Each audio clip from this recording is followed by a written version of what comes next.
7 shots rang out, $500,000 in cash, and a love triangle that ended in a brutal murder. A web of lies, jealousy, and deceit, leaving one victim, 34-year-old Juliii Johnson. What happens when love turns fatal? This is the Fatal Attraction Podcast with a wicked rival, Juliii Johnson.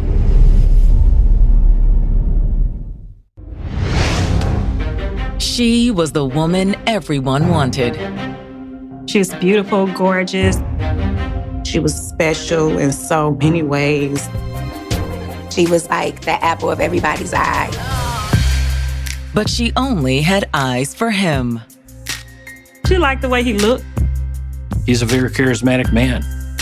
They were the perfect couple to me. Until the day their relationship ended in a hail of bullets. When my girlfriend just got shot. She had no chance. I heard pop, pop, pop, pop.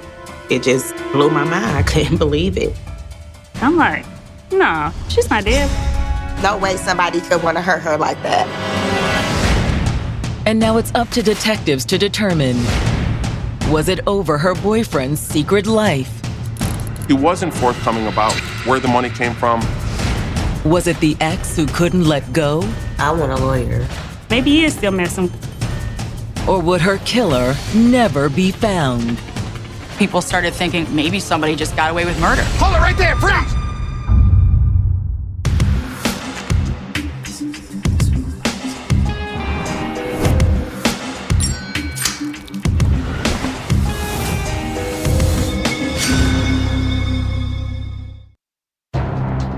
January 13th, 2017. It's Friday the 13th in Warren, Michigan, a busy suburb just north of Detroit. The city of Warren lies in Macomb County, and that's the third largest city in the state of Michigan. It's a great blue-collar city, the heart of the auto industry, General Motors Tech Center. It was the start of the busy time of the day for businesses in Warren to start. But that morning, just as the rush hour begins and the first engineers and designers are pulling into work at the tech center, gunshots ring out in an upscale neighborhood nearby. It was between 7 and 7:30 when the initial 911 call went out. 911. Hey, my girlfriend just got shot. The caller, 42-year-old Ron Fortner, tells the 911 dispatcher that he'd heard gunshots just moments after his girlfriend, Juliii Johnson, stepped out the door that morning. Where's she at? Outside, in front of the house. She was going out to her car, going to work that morning, and someone came up, shot her several times. Who shot her? I don't know. She ain't breathing. She's not breathing. Where was she shot at? I don't know. I just see blood. Police and EMTs race to the scene. It's a very quiet area. Very few radio runs for any type of incidents, especially a shooting. When first responders arrive, they find Juliii on the ground outside the house, her boyfriend at her side. As we approached, EMS and firefighters were on scene, rendering aid to the victim. Despite the multiple gunshot wounds, Juliii is still clinging to life. They took her to the closest hospital with hopes they could revive her. 34-year-old Juliii Johnson was always full of life.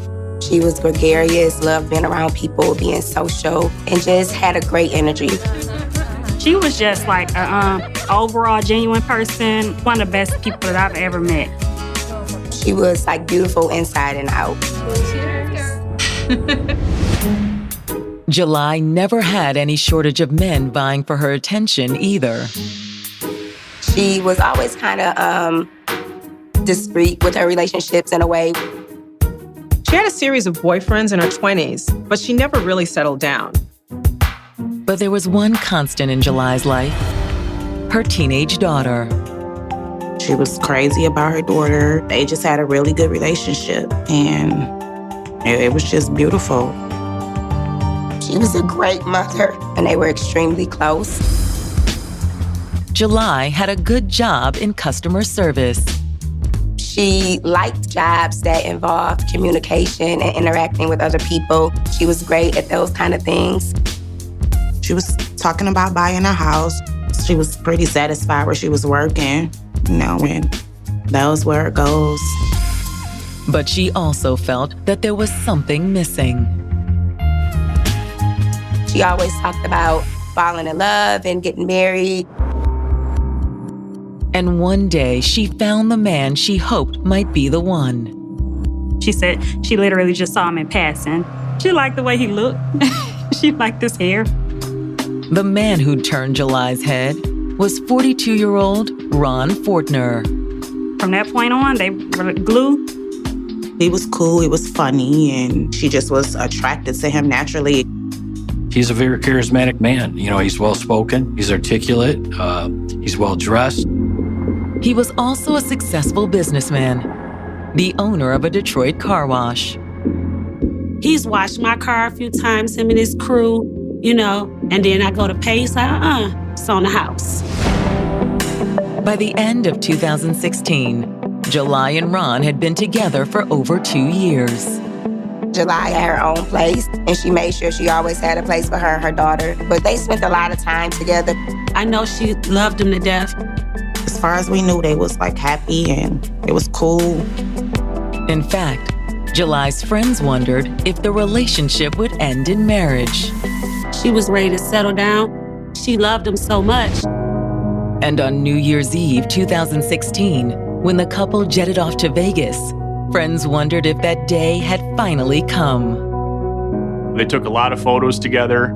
They seemed happy. But they didn't get married.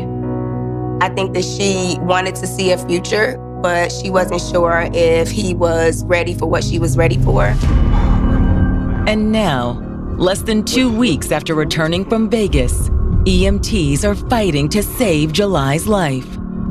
They were performing CPR, which in a shooting scene is not always a good sign. She was transported to the hospital. As the ambulance races away, detectives pull Julii's boyfriend, Ron Fortner, aside for a quick statement. So you saw the shooter? I think so, yeah.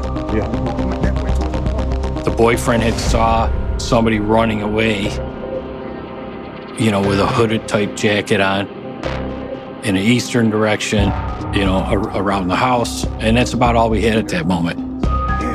With so little to go on, detectives weren't sure if Ron's statement was a possible lead or a lie. I thought, maybe I'm standing here talking to the person that actually shot Juliii. More secrets are revealed once we return with more Fatal Attraction.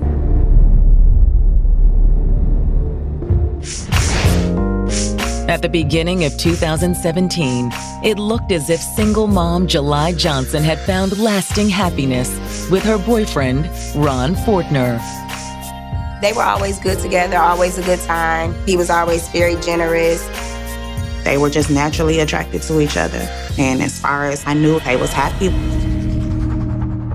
But as she left for work on the morning of January 13th, someone shot Juliii multiple times outside of Ron's suburban Detroit home. The boyfriend had called in on 911. He's the lead suspect, potentially, because he's the boyfriend. He's on scene. Maybe he's telling the truth, maybe he's not. He advised us that he saw the perpetrator running from the location behind another set of condos. Canvassing the neighborhood, detectives locate a witness who appears to confirm Fortner's story. She's pretty sure she saw somebody running from the car where Johnson was shot. According to the witness, the man in the hoodie ran towards the park that surrounds the development. Walkways went through the wetland area that connected into a shopping center. Acting on the tip, officers fan out along the footpaths, hoping to locate the suspect. They were searching both for the suspect and anything the suspect may have dropped. Police don't find the shooter, but they don't come up empty-handed. They found a pair of gloves that they seized as evidence.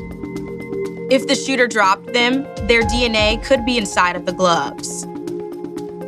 A search of the crime scene also allows detectives to tentatively reconstruct how the shooting occurred. She was approaching her car when she was shot, so she was right next to the passenger side of her car. There was a couple of the gunshot bullet holes in the vehicle. You could see several shell casings. They were all from a 9mm. Based on the number of casings, the shooter fired 7 shots, and most of them found their mark. Probably saw 4 to 5 gunshot wounds to the victim. But why would someone brutally gun down a hard-working single mother? Hoping for some more concrete answers, detectives turned back to Julii's boyfriend, Ron. Detectives interviewed him at the scene in the back of a police cruiser. We didn't want him to go back into the home, his own home, which was potentially part of the crime scene. He was visibly upset. I would describe him as in shock to what had happened. Clearly concerned for Juliii. Asked several times if we had any updated information. Please tell me, is she alive, man? I don't know. I'm not sure. Ron tells the detectives that it had started out as a typical Friday morning. What was she doing outside? She getting ready to go to work. She was just walking to her car, just going about her regular day. But this was no regular day. I heard her say, "Oh God," and I heard pop, pop, pop, pop. Ron says that he ran outside when he heard the shots and caught a glimpse of someone running down the street. Oh, was it white or black? I don't know. They didn't see the person's face. Wasn't able to see any distinguishing features or anything that would help us in the investigation. The rest of Fortner's answers weren't very helpful either. She had problems with anyone? No. No? No. I had asked him several times, who would have done this? And he kept saying, I don't know, I don't know. You guys ever have any problems? Well, he's good. Everything good. But if that's true, detectives will soon have some bad news for Julii's boyfriend. Not long after they questioned Ron in the back of the police cruiser, detectives received word from the hospital that Juliii was dead. When we finally notified him that she had passed away, he cried, became emotional. He reacted like anybody else who just was told that they lost a loved one. In terms of the emotional reaction, the officers got their gut feeling based on their experience that he really didn't have anything to do with it. However, they still needed to rule him out as a suspect. We want to eliminate him as quickly as possible if he's not involved, so we can start looking at other avenues of why this may have occurred. Detectives' first step is to search Fortner's condo. He volunteered to let us freely come in the condo, so he was very cooperative with us. But the search will soon reveal that Julii's boyfriend does have something to hide. Who has $500,000 just sitting in their condo? We also found approximately 20 cell phones, which was also very unusual. Clearly, there was a lot more to the story that he wasn't telling us. More secrets are revealed once we return with more Fatal Attraction.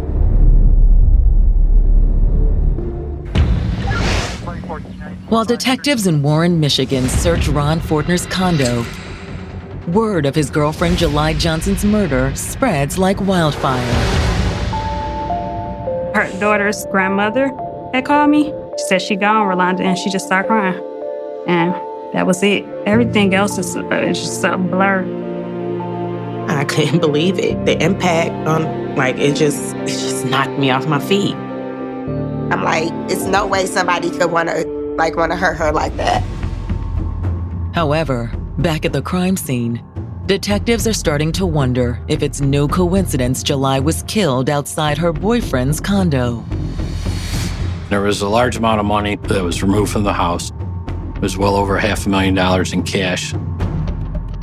Cash was located throughout the house in different locations. We found $30,000 in a closet. There was money in the garage, about $540,000 total. Detectives also find almost 24 burner phones inside the house. The stacks of cash and burner phones certainly suggested that Fortner was up to something. And when the search moves outside to his truck, detectives become even more suspicious of Julii's boyfriend. The detectives went through that F-150 very closely, and they found a professionally built hidden compartment in the front seat passenger area where the airbag normally goes. Inside the hidden compartment, detectives find a handgun. It had serial numbers sanded off. It was also a 9mm, which was the same caliber as the murder weapon. Detectives send the gun to the lab for ballistics testing and then haul Julii's boyfriend down to the police station. Obviously, he's involved in a whole different world that the officers have to find out about. A quick search of the database before the interrogation confirms what detectives suspected about Fortner's world. He had convictions for high-level drug trafficking. He was a suspect in numerous narcotics investigations with other law enforcement agencies. He was also currently on probation for federal drug charges. But does his dealing have anything to do with Julii's murder? Detectives decide it's time to confront Ron with what they've learned. You gotta start being honest with us. Look, it's not what you think. All right. Well, tell us then. He did not request an attorney. He continued to talk to us. But he wouldn't talk about everything. There was a lot of things he wasn't forthcoming about. The narcotics trafficking, where the money came from, the weapon, and so forth. However, Ron insists he had nothing to do with Julii's death. I didn't shoot her. I loved her. Well, if you didn't shoot her, who did? At the scene, Julii's boyfriend claimed to have no idea about the shooter's identity. But this time, he gives detectives a name. And it's someone who didn't have a thing to do with his drug dealing. It said, who comes to mind that would be responsible for something like this? His response was, my wicked evil ex. Wicked evil ex? Who's that? Marcy Griffin. He believed that she was involved in the crime. According to Ron, he and Marcy had a long history together. He and Marcy Griffin had known each other for many years, from their old neighborhood, so to speak. They kind of grew up together. They had been dating for on and off again for 17 years. We've been split up for a while, but she's still around. They had children together. And because of the children, they stayed in each other's lives. And according to Ron, Marcy had never approved of his relationship with Juliii. Marcy had been upset with the relationship. She did not like the fact that this new, younger, pretty woman had a role in the life of her children. Did that mean Marcy was angry enough to have her rival gunned down in the street? Ron appears convinced. It was quite a powerful quote.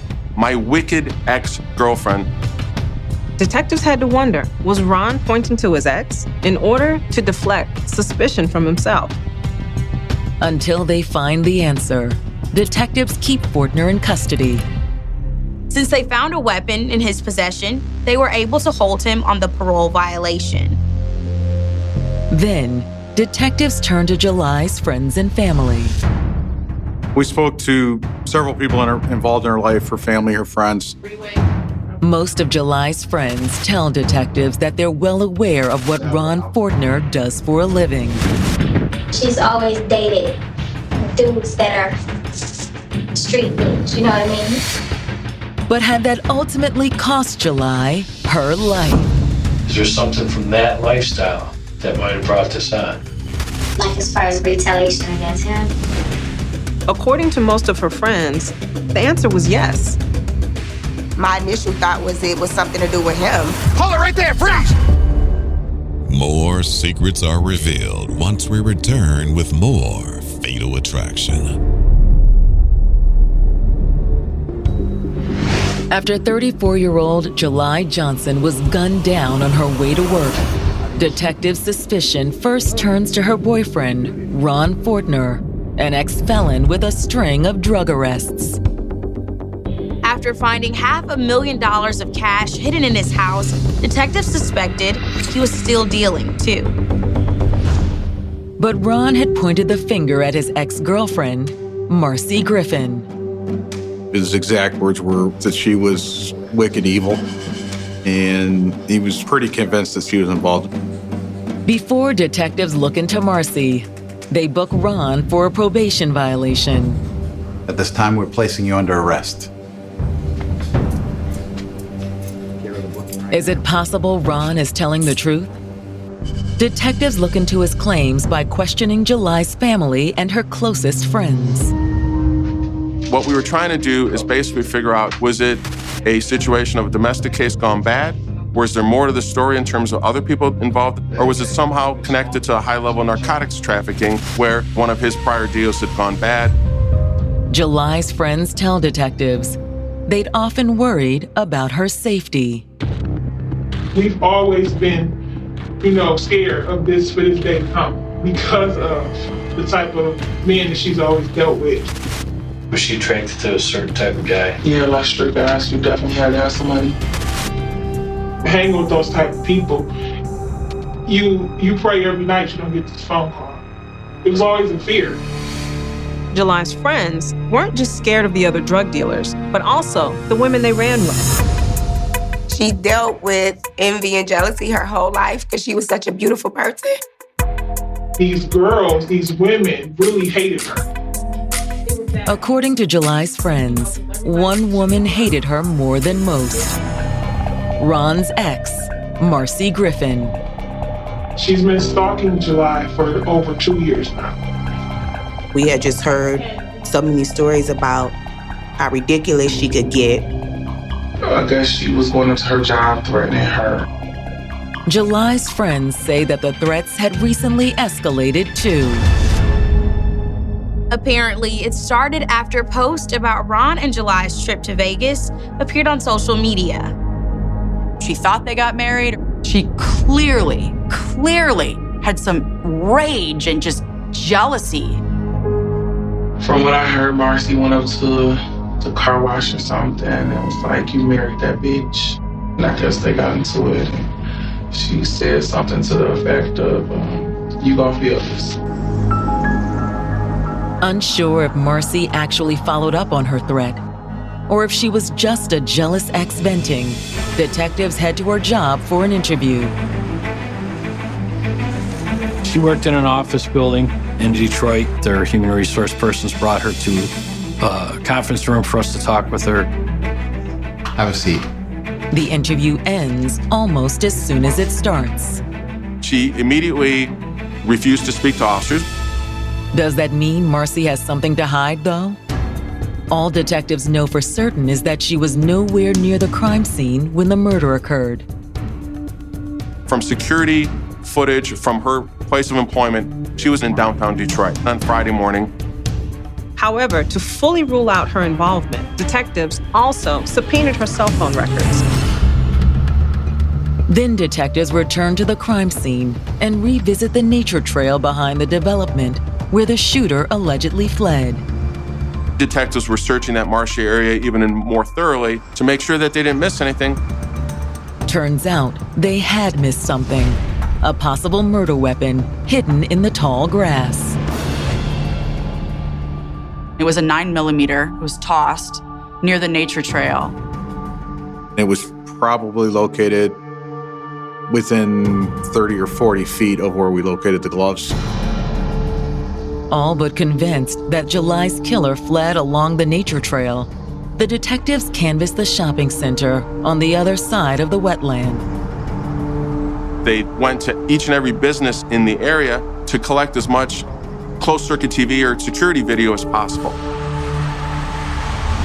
Reviewing security video from outside a fitness center, detectives find what they're looking for.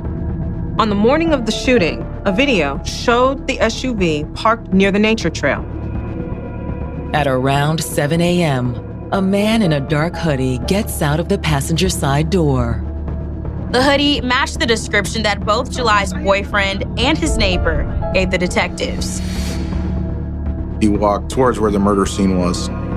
About 30 minutes later, the man returns in a hurry. Right after the 911 calls came in for the shooting, we were able to see the same individual running to that suspect vehicle.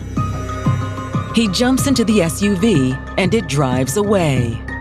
We were convinced that that was the suspect fleeing the scene.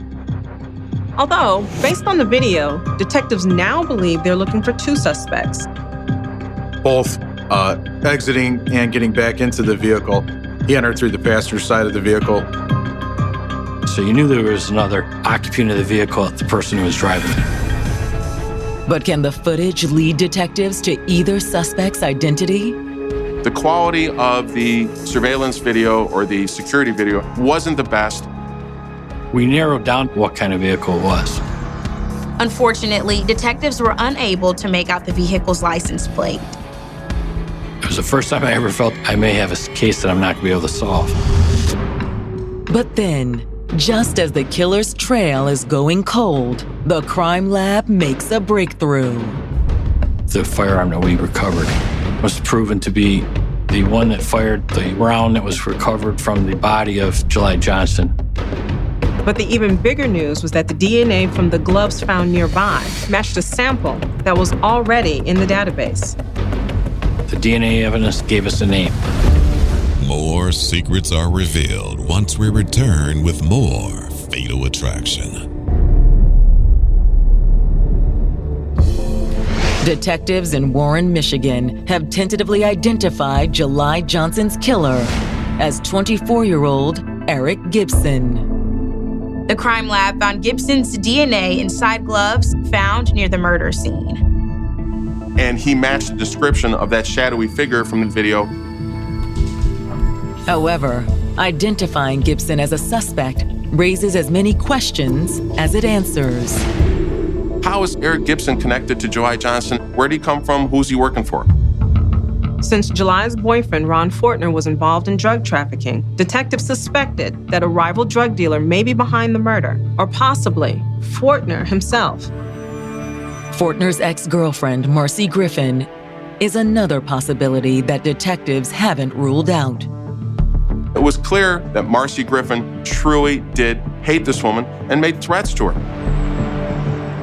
Hoping to determine who had hired Gibson, detectives try a direct approach.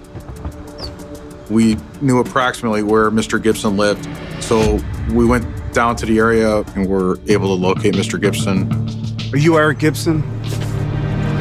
When Detective Rushton interacted with him, Mr. Gibson assaulted him. Hold it right there, freeze, right now. Don't behind your back. But when detectives finally manage to bring their suspect in for questioning, the results are disappointing. Eric, your name came up in a homicide investigation. I don't know anything about that. However, detectives don't need him to talk to make an arrest. Eric Gibson was arrested for resisting and obstructing. He was held for that charge.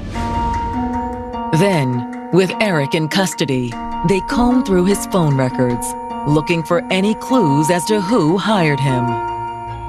There's no connection from Eric Gibson to Marcy Griffin.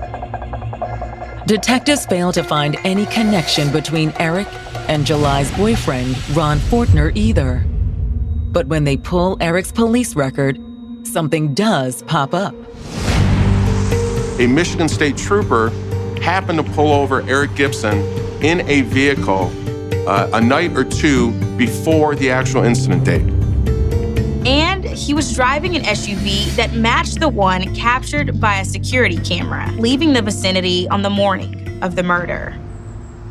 The SUV doesn't belong to Gibson, though. Instead, the registration leads detectives to one of the most notorious figures in Detroit, George Ryder. His reputation does precede him in our city. Back to the 80s and the 90s, He was various parts of federal investigations, gun running investigations, and so forth. Ryder also served more than 10 years in prison on federal drug trafficking charges. Supposedly reformed, he's officially a music promoter and real estate developer. But detectives suspected that may be a front, just like the car wash that Julii's boyfriend ran. And Ryder has a family connection to Eric Gibson. George Ryder was an uncle of Eric Gibson, and that's how they knew each other. Gibson's link to Ryder leads detectives to suspect their initial assumption was correct, that Fortner's dealing, not Marcy's jealousy, led to Julii's murder. If Ryder was still involved in drug trafficking, there could have been some rivalry between the two men. We suspected she was just a person in the wrong place at the wrong time, maybe in the wrong relationship. Or could the secret behind Julii's murder still be out there? When detectives received Marcy's phone records, they noticed something curious. There was an exchange of text messages between this one number. It was the last text message on her records the night before the homicide, and it was the first text message in her records on the day of the homicide. But she never received another text from that number. Detectives are initially unable to determine who had been in contact with Marcy. It was a prepaid burner phone. However, they eventually come up with a way to trace it. Officers were able to ping it, locate where it was, and they went and seized it. Detectives traced the phone to a vehicle in Detroit. An investigative stop was made of that vehicle, and George Ryder was in the vehicle. After pulling him over, detectives questioned Ryder in the back of a police cruiser. This is part of a homicide investigation. Obviously, that's why we came the way we did, okay? Because, you know, we don't know who's involved and who may be armed and who may not be, okay? Ryder basically played dumb about the whole thing. Do you know a girl named Marcy? We're going to be at the embassy market. No. You don't know Marcy Griffin? No. Detectives know he's lying. One of the phones you had on you is called Marcy Griffin hundreds of times. So I know you know her. Despite Ryder's lies, detectives don't take him into custody. I'm just going to pat you down one more time, and then you're going to be free to leave, okay? Detectives do take Ryder's phone, however, the burner he'd used to contact Marcy. Based on the court orders they had, they were able to seize that phone as evidence. Detectives also subpoena the records for Ryder's phone. This data turned out to be very important to our case. This data was how we tied George Ryder to Eric Gibson and showed their movements to and from the scene on the day of the shooting. We had them pinging together on the west side of Detroit the morning of the murder. A little before 7 that morning, both Ryder and Gibson's phones travel north to Warren. Based on this, detectives suspected it was Ryder who drove Gibson to the crime scene. And then, lo and behold, immediately prior to the murder, to the shooting, both phones were turned off and there was no activity. Ryder and Gibson's phones remained off for the next 30 minutes. And then those phones turned back on, traveling back to where they originated that morning. So we were able to establish a timeline of them being together. However, a timeline isn't all that the phone records establish. We located text message content between George Ryder and Marcy Griffin. On the morning of the homicide, George Ryder texted to Marcy Griffin, "Good morning, beautiful." We believe we now had a connection to the person that had a motive to want Juliii murdered. More secrets are revealed once we return with more Fatal Attraction. Michigan detectives investigating the murder of Juliii Johnson have linked the suspected shooter, Eric Gibson, to a renowned Detroit drug dealer named George Ryder. And Ryder's phone records revealed he was in regular contact with Marcy Griffin, who previously dated Julii's boyfriend, Ron Fortner. Through the text messages, we were able to pull out and piece together and figure out the storyline leading up to the murder. Reading the text messages between George and Marcy, it's clear detectives are dealing with more than just a simple murder for hire. They were sending text messages to each other. I miss seeing you. I can't wait to see you again. Let's have dinner. There was obviously a romantic relationship. But for detectives, the most important texts are the ones George and Marcy exchanged on the day of the murder. Less than half an hour after someone, presumably Gibson, shot Juliii multiple times, George texts Marcy, "Good morning, beautiful." And that wasn't all he said.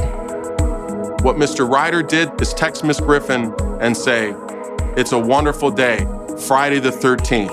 I hope you know what I mean." Detectives believed it was a code to let Marcy know that Juliii was dead. It's the last piece of evidence the police need. We secured arrest warrants for George Ryder and Marcy Griffin. They were all charged with first-degree premeditated murder. Julii's family and friends welcomed the news. When I found out, I literally had to leave out of my office and go outside because I was so emotional. I just was like, thank God, because we were so heartbroken.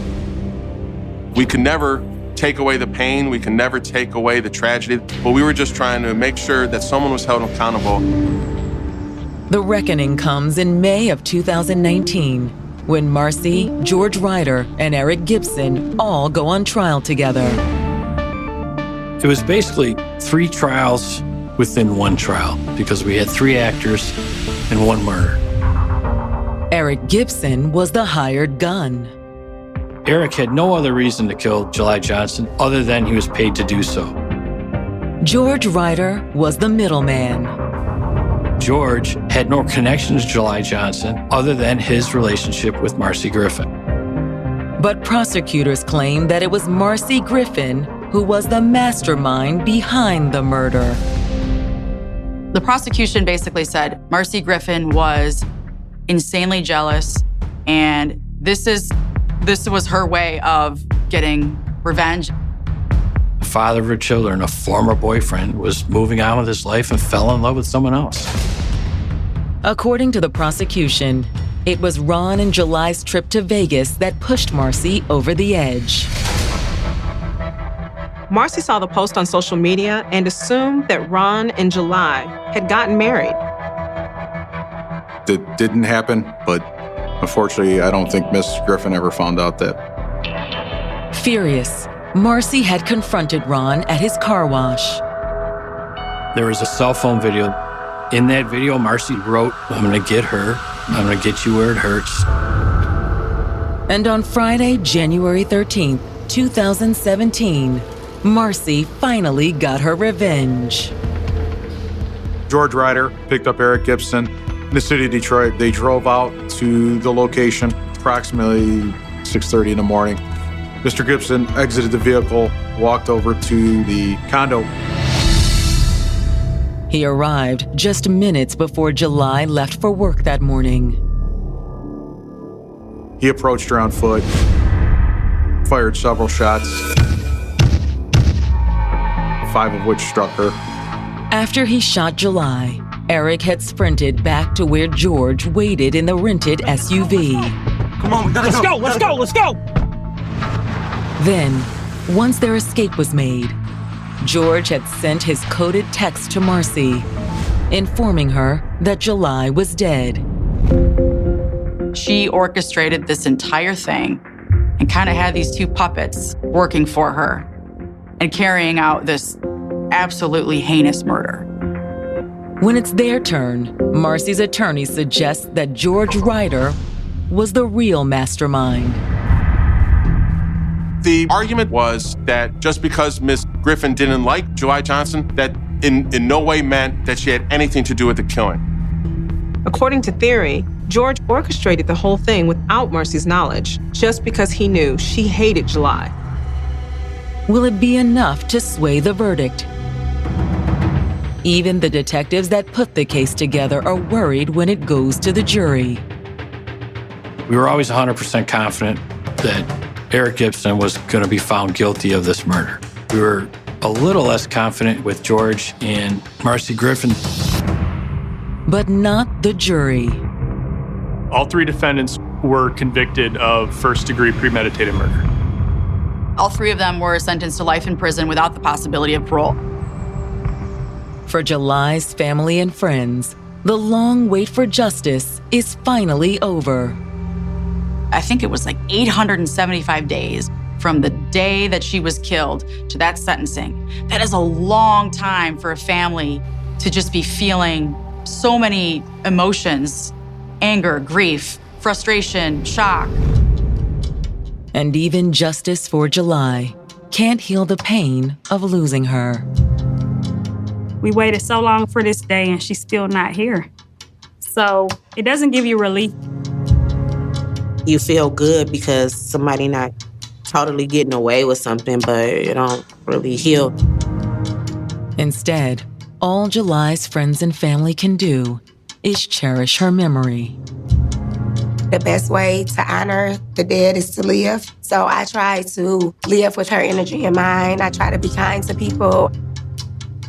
She gave me inspiration, and I will forever be grateful to have her in my life.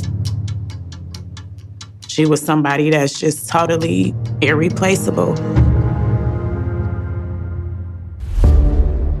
A crime of love and war. Juliii Johnson's family and friends are left in a state of distress following her murder.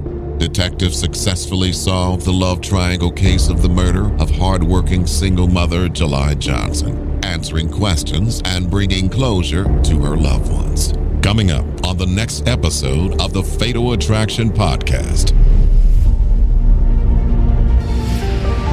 She was a hardworking single mom, determined to make it. She was going to make sure she provided for those kids. She was staunchly independent. She didn't need a man. She had a great job and her own home. But on the verge of achieving all her dreams, she vanishes. She does not pick up her children that evening. This is not like her. I just knew this ain't right. Does this devoted mother have something to hide? A shocking murder resulting from a love triangle has left a small town in shambles and a community in mourning. What happened to 26-year-old mother LaToya Taylor? And what happens when love becomes fatal? Tune in to the next episode of the Fatal Attraction Podcast. We will see you in the next